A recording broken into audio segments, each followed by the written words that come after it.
Hello friends, I am Priyanka and you are watching Priyanka's teaching. Friends, today I am going to explain you a poem given in the book of class 1, James English Reader Silver Jubilee Edition by Ratna Sagar. Friends, the title of the poem is There is a neat wooden clock. Wooden means लकड़ी का and clock means क्या होता है? घड़ी, दीवार घड़ी. हाथ में कलाई में पहने वाली घड़ी को हम क्या कहते हैं? Watch, wrist watch. You all can see it's a very small poem. It contains 2 stanza and each stanza contains four lines. Means total 8 lines are there. Friends, you all can see that this is a picture of a classroom. Desks and benches are kept here.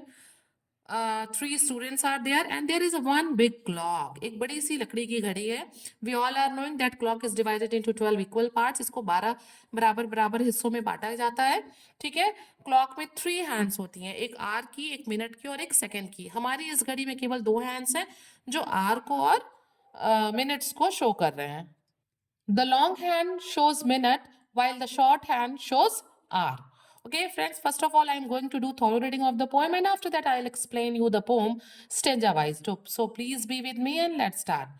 There is a neat wooden clock in the schoolroom it stands and it points to the time with its 2 long hands.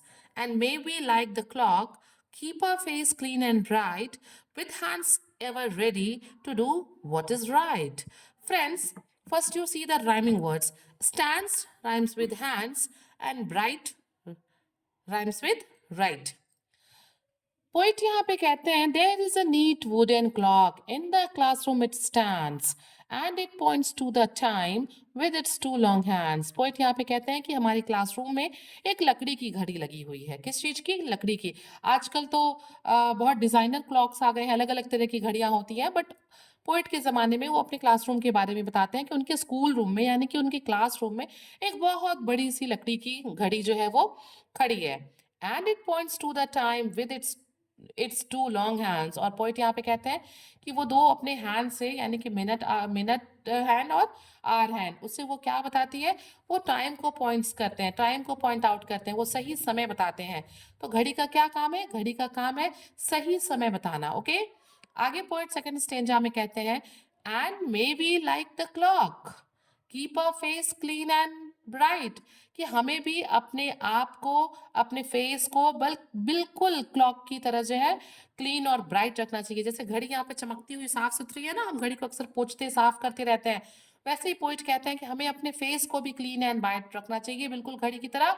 With hands ever ready to do what is right. और हमेशा अपने hands को ready रखना चाहिए. क्या करने के लिए? सही काम करने के लिए. जिस तरीके से घड़ी हमें सही समय बताती है, ठीक वैसे ही हमें अपने हैंड्स को भी रेडी रखना चाहिए टू डू और to always do good and right things. घड़ी की सुइयों को भी हम हैंड्स कहते हैं, हम अपने हाथों को भी हाथ कहते हैं. घड़ी का जो क्लॉक का जो फेस होता है उसे भी हम फेस कहते हैं और हम अपने फेस को भी फेस कहते हैं. तो जो पोएट है वहां पे वो हमें घड़ी की तरह बनने के लिए कह रहा है कि हम भी बिल्कुल चमकते हुए क्लीन रहें और हमेशा अपने हाथों से हम कुछ अच्छा, राइट और गुड वर्क करें. Okay. So the friends, if you like the explanation, please do share to others and very thank you for watching.